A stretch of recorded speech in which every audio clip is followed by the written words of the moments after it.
नमस्कार दोस्तों, study with AK में आपका स्वागत है। मैं हूं अनिल कुमार। प्यारे दोस्तों, जैसा कि आप बोर्ड पर देख रहे होंगे, आज हम इतिहास के बारे में डिस्कस करने वाले हैं। तो प्यारे दोस्तों, ये जो क्लास है ये आपका बिहार PCS जो PT आ रहा है उसके लिए, RO ARO Uttar Pradesh, UP PCS का जो पेपर आ रहा है उसके लिए, और जो भी अदर स्टेट PCS हैं उनको ध्यान में रखकर बनाया गया है। तो प्यारे दोस्तों, मैं यहाँ पर आज इतिहास के बारे में एकदम स्टार्टिंग से बताने वाला हूँ और हम बात करेंगे आज प्राचीन भारत पर। तो पहले हम देख लेते हैं हिस्ट्री के बारे में। बहुत ही शॉर्ट में हम देखेंगे क्योंकि ये जो क्लास होगी वो PT बेस्ड क्लास होगी। तो प्यारे दोस्तों, सबसे पहले तो ये है कि हिस्ट्री है क्या, इतिहास। ठीक है, तो आप देख सकते हैं बहुत ही छोटी सी परिभाषा मैं आपको बता दूं तो प्यारे दोस्त, आप कह सकते हैं the study of past events. ठीक है, तो क्या हो सकता है इतिहास को अगर हम एक वर्ड में थोड़ा शॉर्ट में डिफाइन करें तो डेफिनेशन, तो आप कह सकते हैं सिस्टमैटिक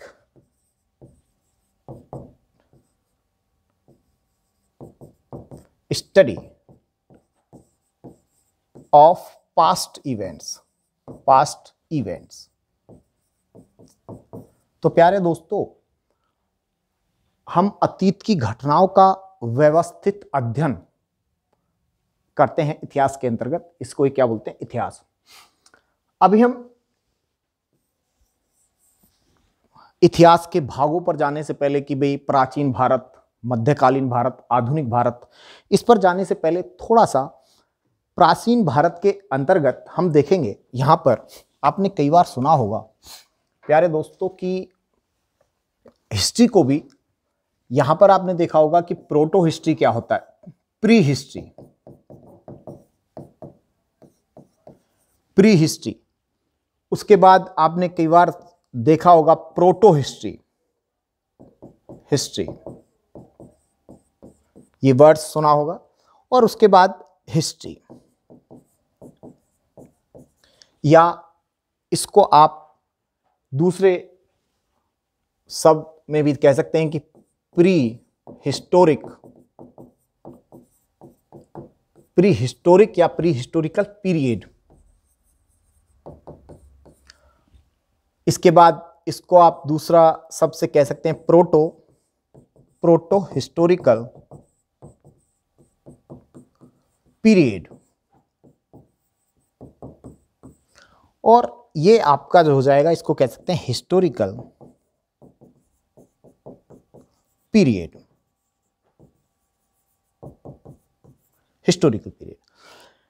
इनको हिंदी में क्या कहते हैं ये भी जान लेना बहुत जरूरी है। तो प्यारे दोस्तों, इसको बोलते हैं प्राक ऐतिहासिक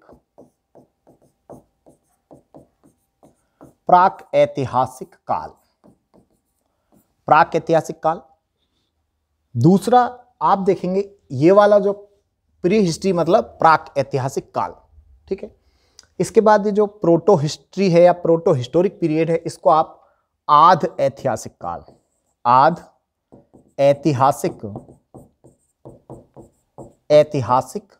काल के नाम से जानते हैं, और इसको आप कहेंगे ऐतिहासिक काल।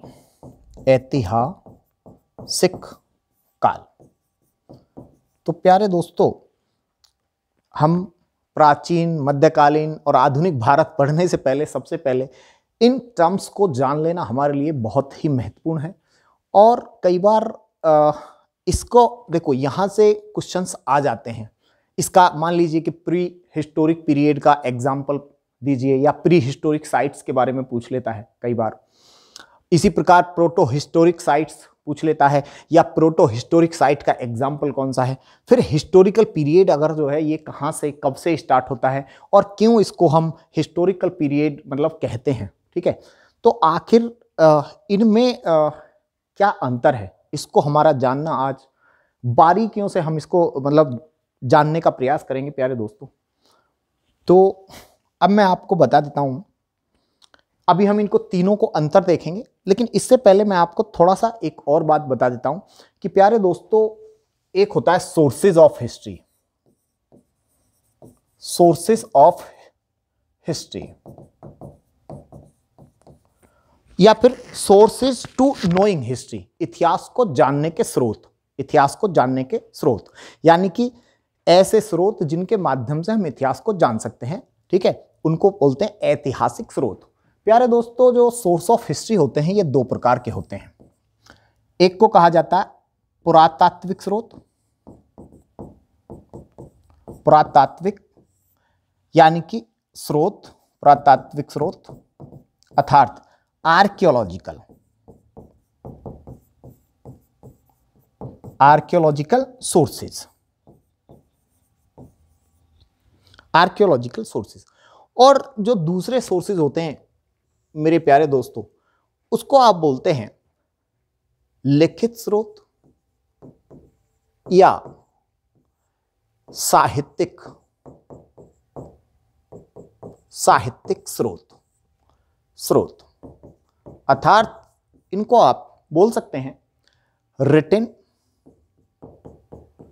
रिटन और लिटरेरी सोर्सेज, लिटरेरी सोर्सेज।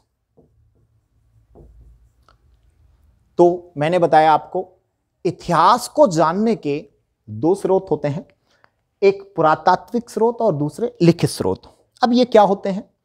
पुरातात्विक स्रोतों का अर्थ है प्यारे दोस्तों, जो भी स्रोत हमें खुदाई में मिले हैं। जैसे मान लीजिए ये जो, मान लीजिए हम पाषाण काल की बात करते हैं, तो पुरातात्विक स्रोत मान लीजिए कि उस टाइम पर खुदाई में क्या मिला, यानी कि ऐसे स्रोत जो हमने एग्जीबिशन यानी कि खुदाई वगैरह से प्राप्त किए हैं। जैसे मान लीजिए कोई सिक्का हो गया, मोनूमेंट्स हो गया, उनके द्वारा बनाई गई बिल्डिंग्स हो गई, कोई उनके द्वारा जो यूज किया गया, उनके जो पोर्ट्रे हुआ, बर्तन वगैरह हो गया, ठीक है, अभिलेख हो गया, यानी कि जो सारे के सारे खुदाई से प्राप्त हुए हैं, यानी कि अनरिटन सोर्सेज, इसको आप दूसरे तरीके से बोल सकते हैं अनरिटन सोर्सेज। तो प्यारे दोस्तों, इसमें जो आपके मेनली पुरातात्विक स्रोत मतलब जो खुदाई से हुए, हालांकि रिटन भी हो सकता है, जैसे अभिलेख रिटन हो सकता है, लेकिन मेनली क्या है, जो खुदाई से प्राप्त हुआ हो आपको, ठीक है। अच्छा, इस तरफ क्या है, जो आपके बुक्स वगैरह में अभिलेखों पे, ठीक है, जो आपका लिखा हुआ है, मेनली बात जो हम कहते हैं, तो लिखित स्रोत और एक हो गया पुरातात्विक स्रोत।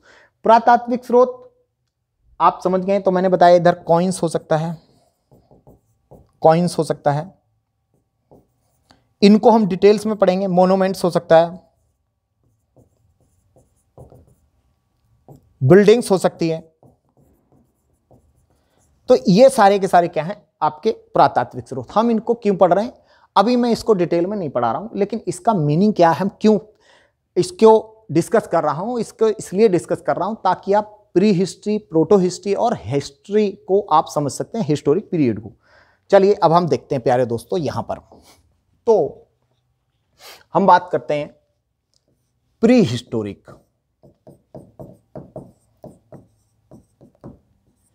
प्री हिस्टोरिकल पीरियड या प्री हिस्टोरिक पीरियड, जिसको आप बोलते हैं प्राक ऐतिहासिक काल, प्राक ऐतिहासिक, ऐतिहासिक काल। तो प्यारे दोस्तों, अगर हम बात करें जो प्री हिस्टोरिक पीरियड रहा है, इसकी अगर हम बात करें तो इसकी पहली बात तो यह है, इसकी क्या खास विशेषताएं थी। इस टाइम की अगर हम बात करें तो मोटा मोटी हम दो चार बातें जरूर याद रखेंगे, जिसके आधार पर हम इसको समझ सकें प्री हिस्ट्री आखिर है क्या, इसका एग्जाम्पल क्या है। तो प्यारे दोस्तों, प्री हिस्ट्री मीन्स कि इस टाइम पे जो मानव हुआ करता था, ह्यूमन, वो मेनली अनसिविलाइज्ड हुआ करता था, ठीक है। वो कैसा था, अनसिविलाइज्ड था, अनसिविलाइज्ड, यानी कि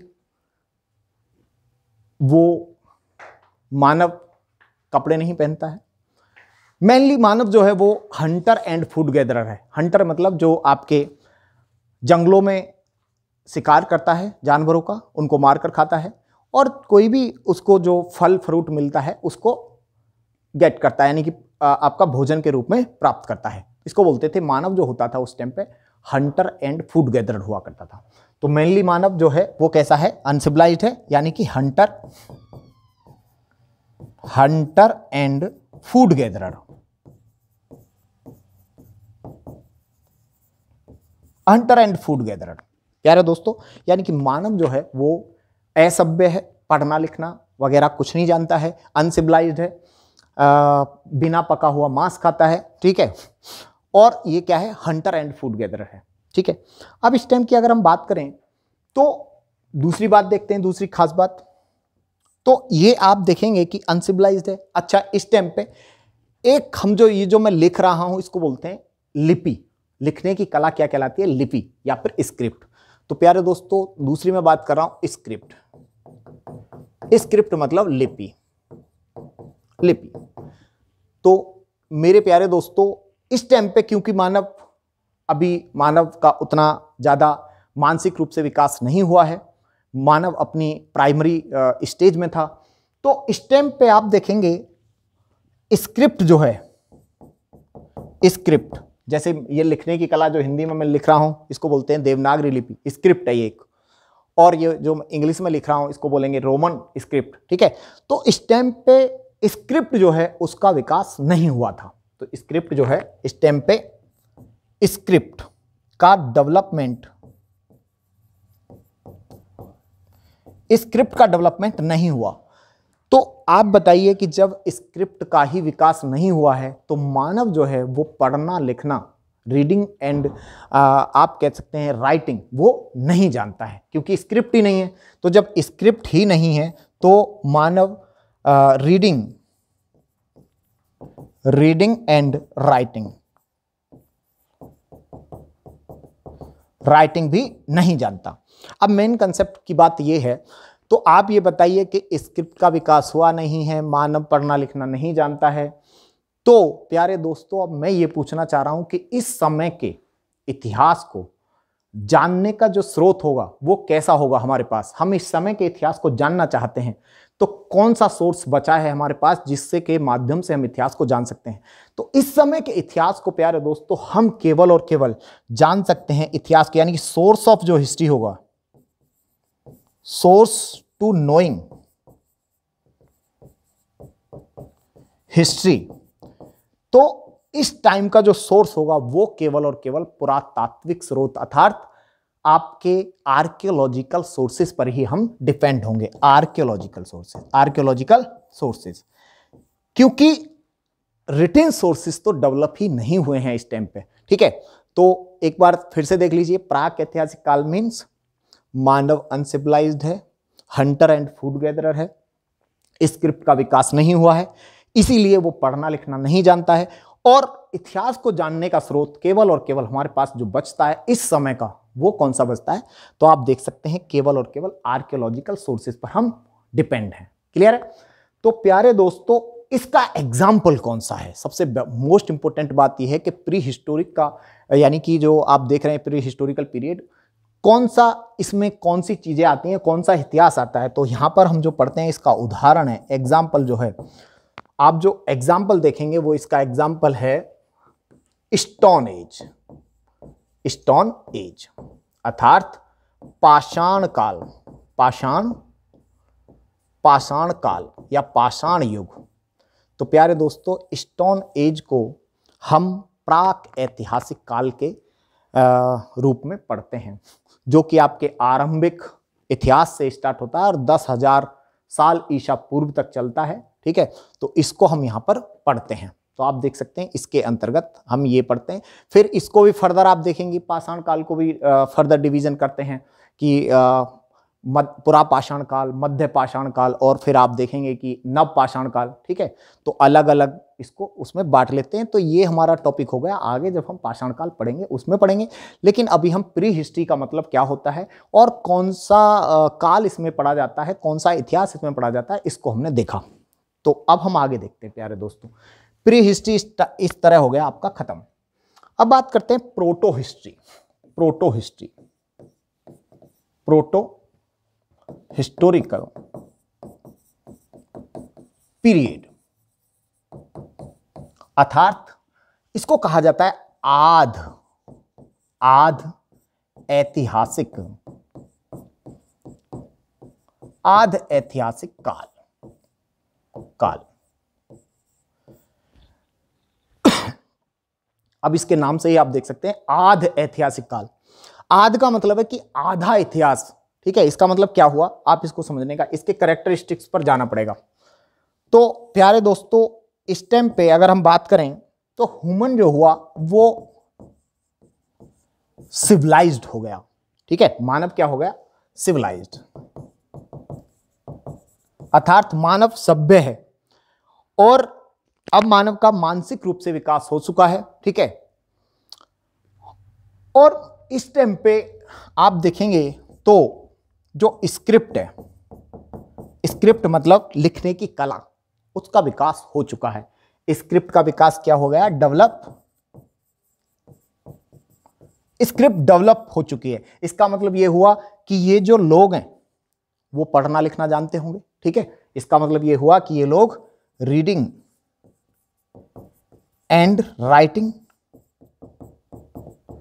ये क्या है, जान चुके हैं। क्लियर सी बात है, रीडिंग एंड राइटिंग जान चुके हैं। तो इनके पास स्क्रिप्ट है, ये लिखना पढ़ना जानते हैं। बट इसके बावजूद भी मेरे प्यारे दोस्तों, बट इन्होंने जो लिखा, इनकी जो स्क्रिप्ट है उसको हम अभी तक पढ़ नहीं पाए, ठीक है। तो ये तो हमारी गलती हुई ना। तो प्यारे दोस्तों, लेकिन परंतु we are unable to understand the script which they are writing.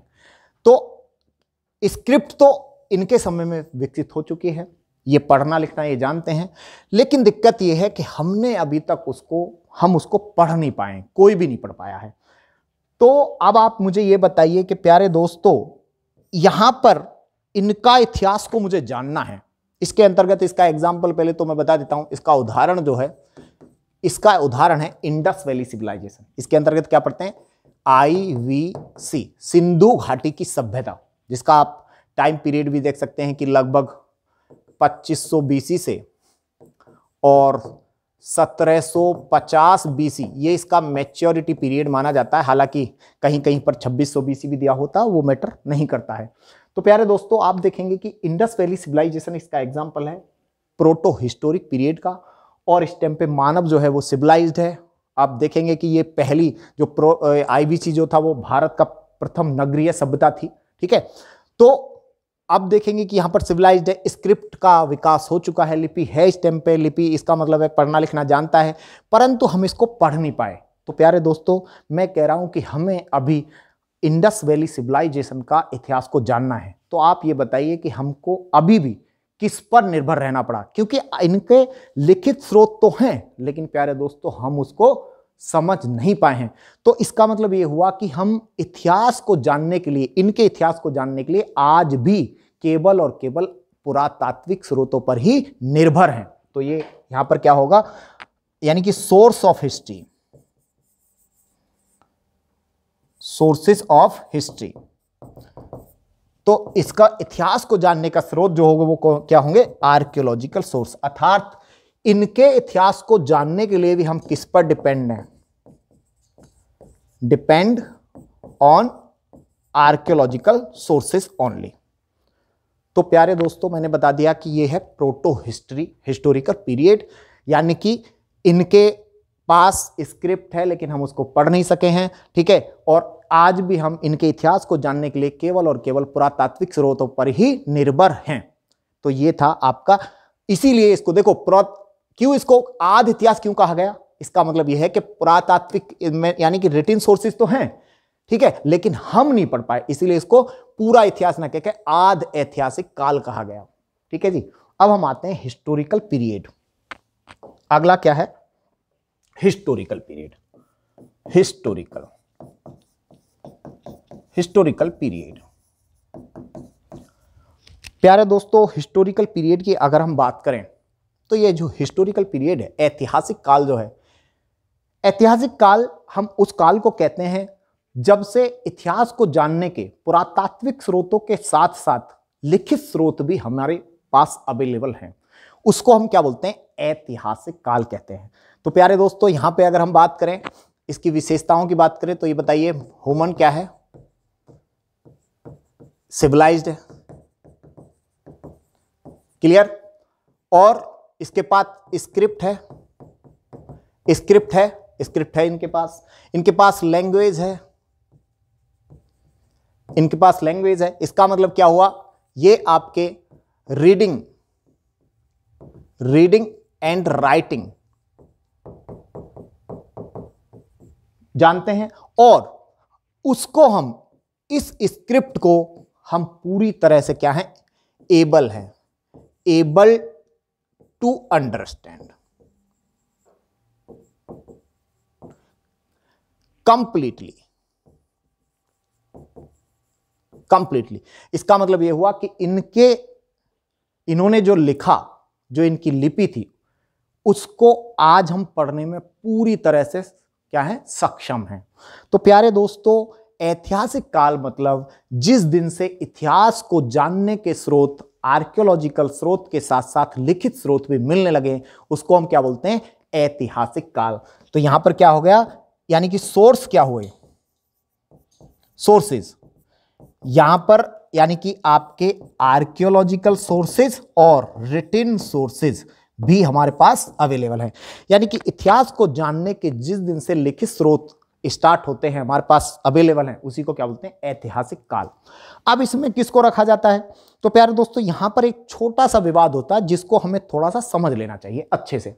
इसको अगर हम बात करें तो ऐतिहासिक काल की शुरुआत तो खैर आप देखेंगे कि वैदिक पीरियड से ही हो जाती है, वैदिक एज से ही हो जाती है, ठीक है।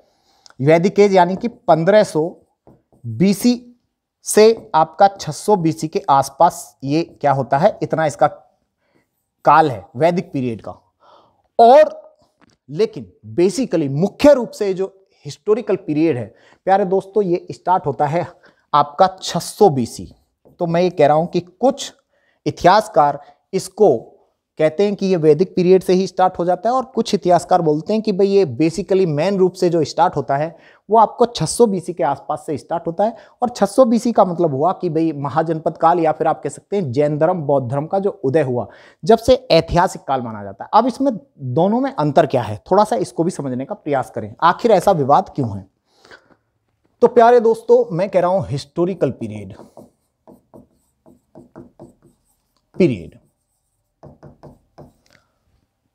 अब यहां पर मैं इसको 3 वर्गों में बांट दे रहा हूं। क्यों इसको हिस्टोरिकल पीरियड के संदर्भ में अगर हम बात करें तो एक तो रहा प्रोटो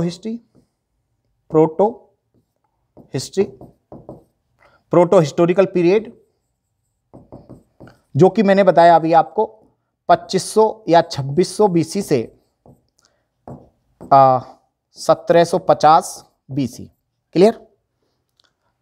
तो इसको तो हमने हिस्टोरिकल पीरियड कहा नहीं है, क्योंकि इनके पास जो रिटिन सोर्सेज थे हम उनको पढ़ ही नहीं पाए हैं। लेकिन प्यारे दोस्तों, अब जो आप देख रहे हैं, मैंने यहां पर बताया था वैदिक पीरियड, वैदिक काल, वैदिक एज, जिसका टेन्योर मैंने बताया 1500 बीसी से, या फिर इसके बाद से भी कह सकते हो 1500 बीसी से आपका 600 बीसी, क्लियर। तो इस टाइम पर रिटिन सोर्स तो हमारे पास अवेलेबल है। वैदिक, आपने सुना होगा कि जो वैदिक पीरियड, उत्तर वैदिक काल है ना, पूर्व वैदिक काल, ठीक है। तो इसमें आप देखेंगे कि ऋग्वेद वगैरह 4 वेदों का भी इसमें देखो बहुत सारे ग्रंथ लिखे गए हैं। तो जैसे सबसे पहले तो वेद था, ठीक है, तो ऋग्वेद की रचना हुई है, ठीक है। बहुत सारे आप देख सकते हैं इस टाइम पे पुराण लिखे गए हैं, उपनिषदों की रचना हुई है, इस टाइम पे बहुत सारे ब्राह्मण ग्रंथ लिखे गए हैं। तो लेकिन ये जितने भी लिखे गए दोस्तों, और इस तरफ आता है ये जो आपका देख सकते हैं, इसको बोल सकते हैं महाजनपद काल, या फिर जैन एवं बौद्ध धर्म का उदय, यानी कि लगभग 600 बीसी की बात कर रहा हूं मैं। तो 3 वर्गों में मैंने बांट लिया। तो प्यारे दोस्तों देखो, एक्चुअली यहां पर रिटिन सोर्सेज हमारे पास अवेलेबल हैं, रिटिन सोर्सेज अवेलेबल हैं, लेकिन वो किसी काम के नहीं है, क्योंकि हम उनको पढ़ नहीं पाए। यहां पर भी हमारे पास रिटिन सोर्सेस अवेलेबल हैं और यहां पर भी हमारे पास रिटिन सोर्सेस अवेलेबल हैं। तो फिर अंतर क्या हुआ इन दोनों में? अंतर यह है प्यारे दोस्तों, ये जो है इसको ट्रांजिशन फेज के रूप में माना जाता है। कैसे माना जाता है? क्योंकि इस टाइम पे लिखित स्रोत तो मिलते हैं वैदिक काल में, लेकिन वो क्या होते हैं, क्रम अनुसार नहीं है। ठीक है, काला क्रम अनुसार नहीं है, क्रोनोलॉजिकल ऑर्डर में नहीं है। जैसे मान लीजिए आपका 1500 बीसी से 1400 बीसी 100 साल हो गया। 100 साल का इतिहास एकदम सिस्टमैटिक रूप से लिख रहा है। फिर अगले कुछ साल का इतिहास गायब है। ठीक है, फिर 200 साल का मिल गया, यानी कि ये टोटल आप देखेंगे कि 1500 से 600 900 साल का इतिहास है। इस 900 साल का इतिहास में प्यारे दोस्तों बीच बीच में गैप आता है। इसीलिए इसको पूरी तरह ना ही तो आप हिस्टोरिकल पीरियड में रखते हैं और ना ही आप इसको प्रोटो हिस्ट्री में रख सकते हैं। ठीक है, लेकिन आप देखेंगे दोस्तों 600 बीसी से लेकर और आज तक, 600 बीसी से लेकर आज तक यानी कि 2024 हमारे पास पूरे के पूरे लिखित स्रोत अवेलेबल हैं इतिहास को जानने के। इसीलिए बोलते हैं कि दोस्तों ऐतिहासिक काल की शुरुआत रियल सेंस में जैन धर्म और बौद्ध धर्म या फिर महाजनपद काल से हुई थी। तो प्यारे दोस्तों, मैंने आज आपको बहुत ही क्लियरली स्पष्ट रूप से बताया कि प्री हिस्ट्री क्या होता है, प्रोटो हिस्ट्री क्या होता है और आपका ऐतिहासिक काल की शुरुआत कहां से होती है, और इसको क्या बोल सकते हैं आप, वैदिक काल को ट्रांजिशन फेज बोल सकते हैं। तो प्यारे दोस्तों, अगर आपको वीडियो पसंद आया हो तो इसको लाइक करें, शेयर करें और सब्सक्राइब करें, ताकि हमें मोटिवेशन मिल सके और नई से नई और आपके जल्दी से जल्दी हम वीडियो बना सकें। बहुत बहुत धन्यवाद दोस्तों, थैंक यू, धन्यवाद।